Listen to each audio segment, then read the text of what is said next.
Hey guys, welcome back to my channel. I am finally sitting down to film this video. I put this off for so long. I put all YouTube videos off for so long. Unintentionally, but things have just been crazy since I got back from study abroad, and I'm finally sitting down to film a video over a month since I got back. I'm home, back in California. My study abroad semester is over. It's crazy that it's now something that I'm like reflecting back on, which is literally the purpose of this video. Today, I'm finally going to be telling you guys what I wish I knew before I studied abroad, my experience, some tips, and basically everything I think you should know before looking into or going abroad yourselves.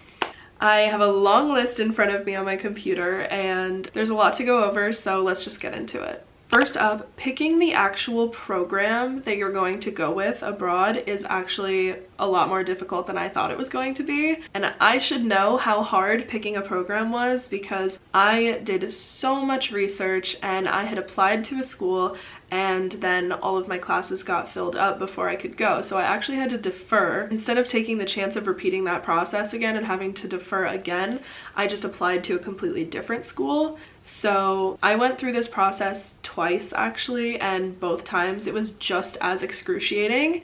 I talked to so many different people on my study abroad program and they all had the same experience. People at different colleges, they said applying for classes, applying for the program was literally hell. And I can agree. It's so much back and forth with so many different departments and like you have to fill out so many different forms. They want you to do the research all yourself because you're the one going abroad. It's like your own experience. But in the end, I did get enough help to get me to actually go. The second thing on my list is about classes and specifically like picking classes that are equivalent to the ones you need at your home university. This kind of goes hand in hand with picking the program. Something that was really frustrating for me is that once I had deferred and then I actually applied to a different school, I was finally able to get into classes at the second school I applied to, which was UPF, the school I ended up going to. But what was really frustrating is I did get into these classes, but then like later on, once I had paid, like once I was already going and committed to the school, they canceled like 2 of my classes. Like they weren't going to offer them for the term that I was going. And they were like classes that I needed for my major. So that was really unfortunate. Thank God that I was already ahead in my program and that it didn't set me back in terms of graduating next spring. But had I not had the room for them to cancel my classes and just pick up 2 other random ones, then I would definitely be staying longer at SJSU, which is not the goal when you study abroad. They want to make it so that you are able to graduate on time and still have this experience. So choosing classes is really important, but sometimes it's gonna be out of your hands, and I wish I knew that because I wanted to blame everyone and I didn't know that like other people had this same situation as me and maybe like weren't as lucky and now have to stay longer at their home universities. So that's just something to be prepared for. There's always the possibility that your classes are going to fill up or they're going to get canceled or whatever, like you've paid for them and there's nothing you can do basically. There's so many different factors in play when you're applying and planning to go abroad. So things are bound to get messed up or changed and you just have to be prepared for it. If there's anything that I learned out of this whole thing is that you just have to be prepared for the fact that literally anything could go wrong at any minute. That sounds harsh, but it's true. Next, we're going to be talking about money. I'm sure everybody wants to know about this. It's like probably the #1 thing that people are asked when they study abroad is how much does it cost? How much do you need to save? I actually broke down and documented all of my expenses while I did my weekend trips. I didn't track like food or anything while I was away for the weekend or even just staying in Barcelona. I did track flights, train rides, hostels, hotels. So if you guys are interested in a breakdown of that, I would gladly make an entire video dedicated to that, just to go over money in general. My first tip would be to get a credit card that doesn't have foreign transaction fees. I actually did try to do this before I left, but then I just got overwhelmed and forgot. But I would definitely recommend doing this because that is a huge regret that I wish I had looked into more. So please get a credit card or a debit card that doesn't have foreign transaction fees. it will save you. In terms of saving before you go, if you plan to do a lot of activities, if you plan to do a lot of traveling, if you really want to like get the most out of these 3-4 months, I would easily say you need to save up to 5K, if not more.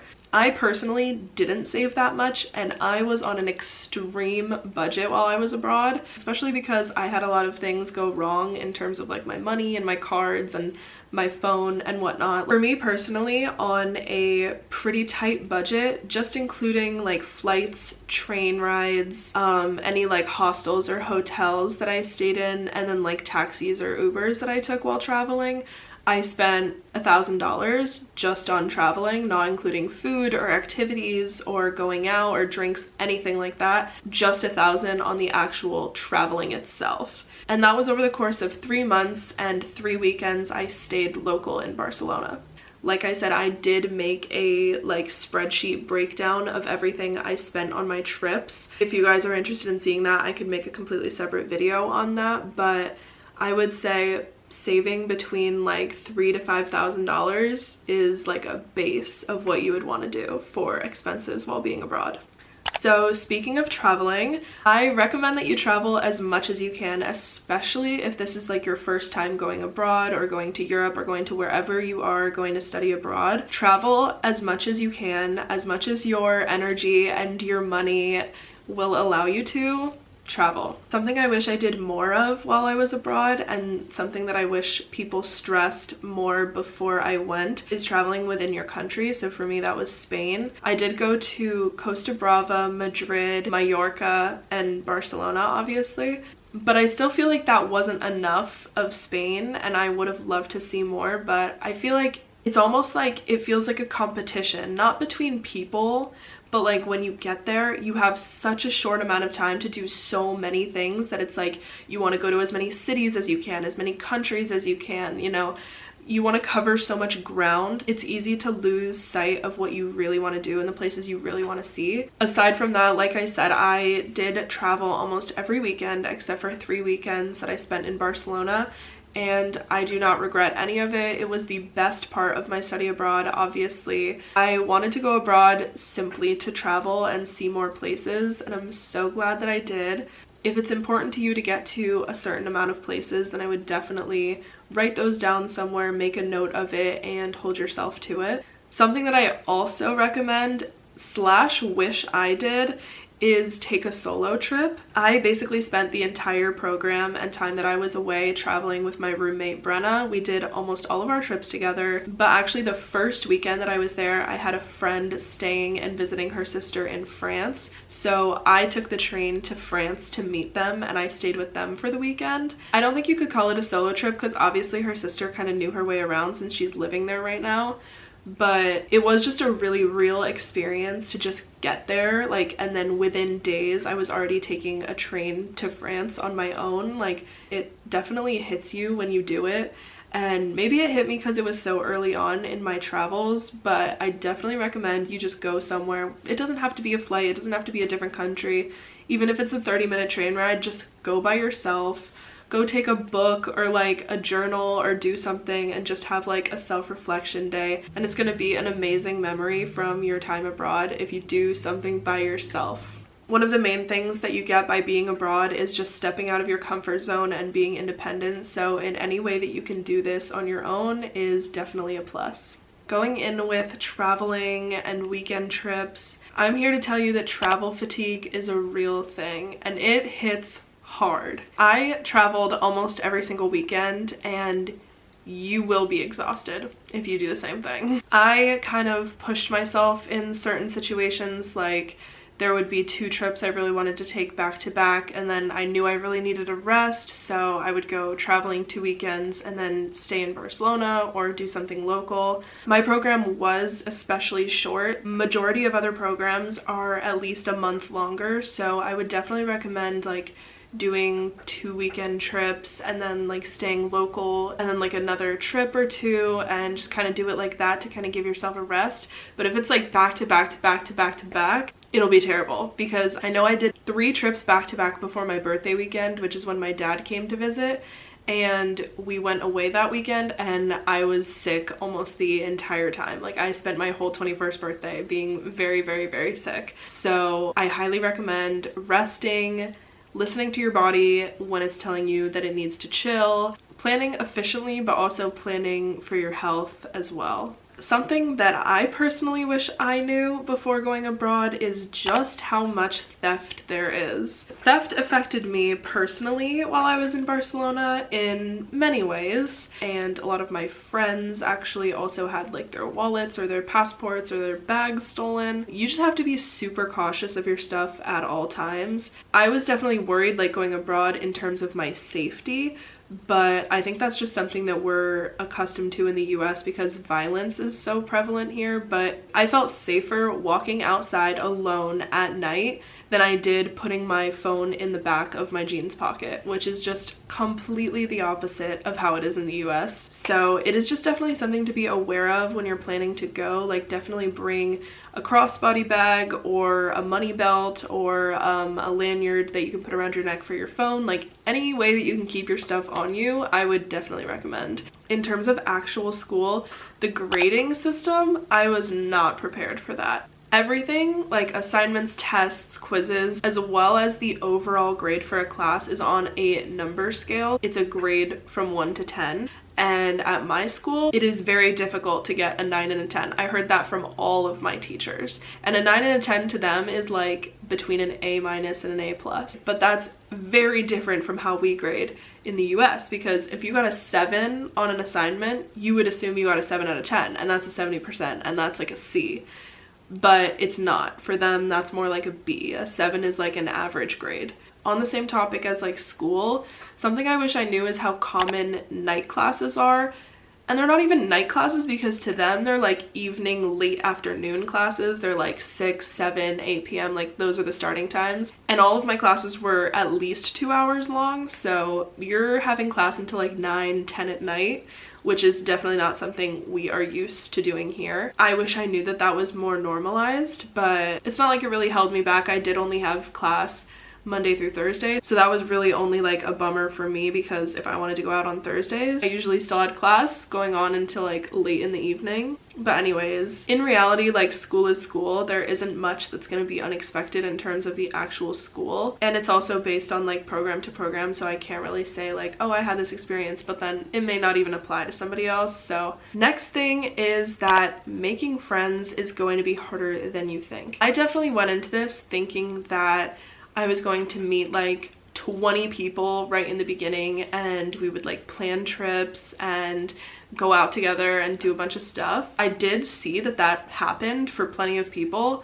I also did notice that a lot of them knew each other beforehand, before coming abroad. A couple people latched onto a couple other people and then just formed a big group. That personally did not happen for me. I made a handful of friends and we did do some stuff together, but we obviously did have schedule conflicts. They had their own family plans and weekend trips and classes and whatnot, but I definitely did expect to kind of do more things with people that I had met. If you do plan to go abroad by yourself, or maybe like only knowing one other person, you will have to go out of your way to make friends and maybe do things outside of your comfort zone. Maybe it's different for different programs, but that was personally my experience. And I think because the social dynamics was different than I was expecting, it sometimes did hold me back from like having the most fun when I was out or when I was on a trip, because I was thinking, oh, there should be more people here, there should be this happening, we should be doing this, blah blah blah.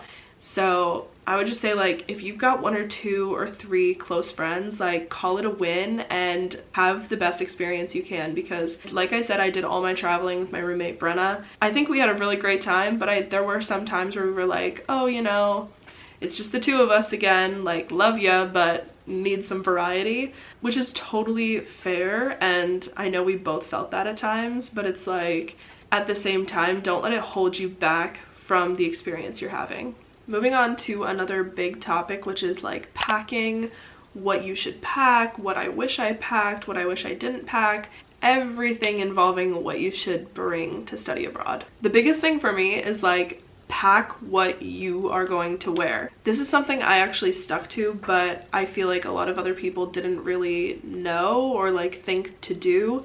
because I heard it a lot while I was abroad from other people. I heard people complaining they didn't have leggings, they didn't have flip-flops, they didn't have jackets, they didn't have long sleeves, like whatever the case may be. If you know you wear it at home, don't not bring it to study abroad just because you've heard people say like, oh, Europeans don't wear leggings, or oh, you know, they don't wear that where you're going. If you know you're gonna wear it, like you are gonna be spending time by yourself in your room, in your dorm or your apartment, wherever the case may be. Like you are going to be lounging, you are going to be exercising. If you know you're going to need it, then bring it. Don't bring a lot of it, but definitely bring enough to do the things that you know you're going to want to do. For me personally, if I'm wearing jeans like during the day, the minute I get home, I want to be in comfy clothes. I want to be in sweats, I want to be in leggings, whatever it is. I don't want to be in jeans when I'm like lounging at home. I brought 2 pairs of leggings and I brought a pair of sweatpants, and I wore them all the time. And I just think it's so funny because Europeans do wear leggings, like they do. I saw leggings on everyone. Listen to what you want to pack, and if there's something you really want to bring and people are really telling you not to do it, unless you can see the rationale in it, I would bring it. In this little packing topic, I'm just going to mention a couple things that I'm glad I packed and things that I wish I packed. A couple things I'm really glad that I packed is number 1, a desk mirror, or just a mirror, like a small mirror. I took a little circular like tabletop desk mirror that I got at Target for like $5. I brought it with me, and I'm so glad I did because there was nothing, like aside from the bathroom, there was no mirrors. I know that when I was doing my last minute shopping and I bought this, my mom made fun of me, but I'm so glad that I brought that. Something else that I'm glad I brought is my flat iron. I straighten my hair all the time. It's terrible, but I do. I genuinely can't live without my flat iron, and everyone in my program was like, don't bring it. The voltage is too strong for the adapters. You're gonna blow up your flat iron or your hair tool or whatever. You're gonna burn your hair. You're gonna light yourself on fire. Like, I heard all of these things, and that never happened. I used my flat iron almost every single day, and I plugged it into my normal like adapters that I got on Amazon. Never overheated. What they really mean is that there's a certain heat level that is too strong for the adapter. So of course, if you have your flat iron at like 400 degrees, maybe that's a little different, but mine was always like under 300 or like a little bit over, and it was perfect. I never had any issues with my hair tools. A hair dryer is probably different. I always let my hair air dry, so I didn't need to bring a hair dryer, and I rarely curl my hair because it's obviously curly natural. I think a curling iron and a flat iron should be fine for the most part. And honestly, they don't take up that much room where if you bring it and it doesn't end up working, you like lost out on so much space. I say bring it and try it because I am so glad I did, and I did not suffer through those 3 months without like looking the way that I wanted to look. Another thing I'm super glad I brought is my travel journal. I tried to be really good about my travel journal, and I tried to update it every single trip, every week. I was writing in detail what I was doing, and I was keeping every little business card, receipt, postcard, whatever it was. Some of them were prettier than others. This is like a good spread, but I literally wrote about everything. Like, I was really on top of it, and I'm so glad I was, because I have all of my travel memories documented in this journal. I even have my flights home. Highly recommend that.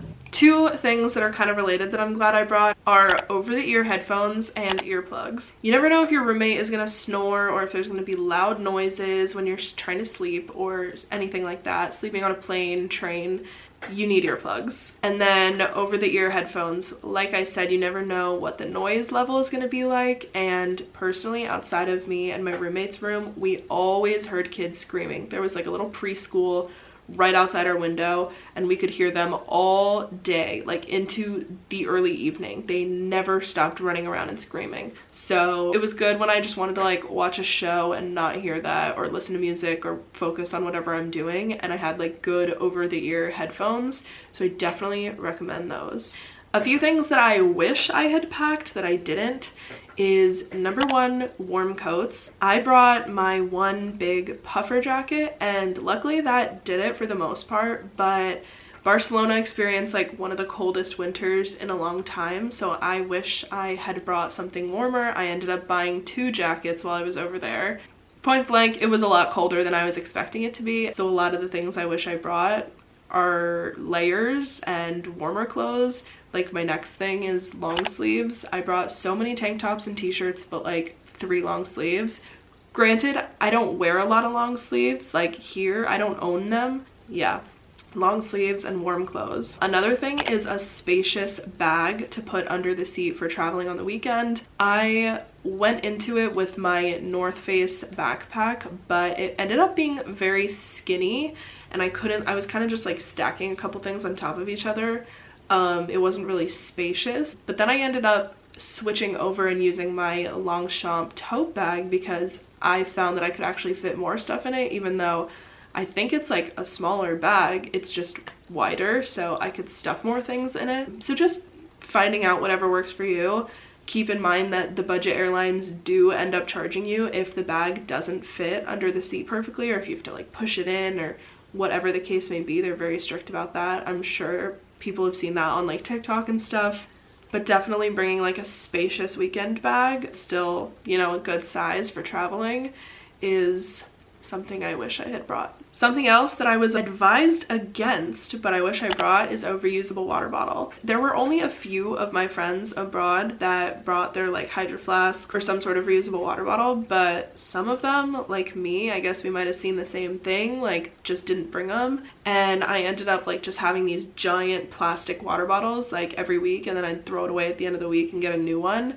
Super bad for the environment, like just not what I'm used to doing here at all. I'm always used to having a reusable water bottle on me, but it was just not like that. And that was the same experience for a lot of study abroad kids, and I don't really know why, because what I saw is that it's hard to travel between countries with like a metal water bottle for some reason. So that's why you shouldn't bring a Hydro Flask, and you should bring like a plastic reusable water bottle, which I didn't have at the time. But plenty of my friends had Hydro Flasks with them, so that clearly wasn't an issue. So if you're thinking about bringing your Hydro Flask and you think you can't bring it, I would, and I wish I did. All right, and then I just have some like last minute wrap up tips. First, have an open mind. Like I said, like there were a lot of things that, you know, went wrong for me, or feelings that I had that I felt like I should be doing things. But this experience is gonna look nothing like you're expecting it to. Like no matter what is in your head, like, oh, this is what study abroad is gonna be like, it's not. It's gonna be completely different than every preconceived notion that you have. So just have an open mind and just roll with it. Like, it's life. There's gonna be good, there's gonna be bad. It's an experience at the end of the day. Things are gonna be the way that they are, and you just have to let them be that way and make the best of it. There are gonna be times where you're gonna be bored, there's gonna be no weekend trip, but your friends are gonna be away, or you don't wanna go out and you don't really know this area like you know your hometown or your college town. So you're just gonna be in your room and you're gonna be bored, and you're gonna be in your head like, I am literally in Europe, or I'm here in Spain, I'm here in France, whatever it is. Why am I not out? Why am I not having a good time? Like, that's what this is for. Like, yes, it is, but also keeping to yourself and like recharging your social battery, replenishing your health, and just resting up from everything that you're doing is also 100% necessary. It's gonna be boring, it's gonna be mundane, but also just don't get in your head, because I think people go abroad and they think like, oh, I'm supposed to be living this amazing life, or I'm supposed to be having life-changing experiences every 5 seconds. But the reality is, like, you're still in school, you're still just like a college student, you're still just a person, and you're essentially just doing school and living your life somewhere else. So if you take away this like amazing place that you're in, or this amazing experience, you're just going to school and you're living life. Like, you're gonna need rest, you're gonna need time alone, and there's no reason to feel bad about that. So that's all that I have for this video. I hope that some of the things that I shared were helpful or gave you insight into, you know, what you need to save, what you need to pack, kind of the mindset you need to have going into it, pretty much everything. Definitely comment down below if there's things that I missed, or things that you want to hear more about, or anything like that. I'm obviously home from study abroad, so there won't be much more study abroad content that I'll be putting out on YouTube, but I am more than happy to make more videos on it, talk about certain things more in depth, so definitely let me know in the comments. But I will hopefully be trying to stick to a more strict YouTube schedule because I was really on my grind while I was in Spain and traveling, and I had content all the time. It's been a little bit of an adjustment getting back home and into the swing of things in my regular routine. But if you did like this video, make sure to give it a thumbs up and subscribe down below so that you don't miss the next one.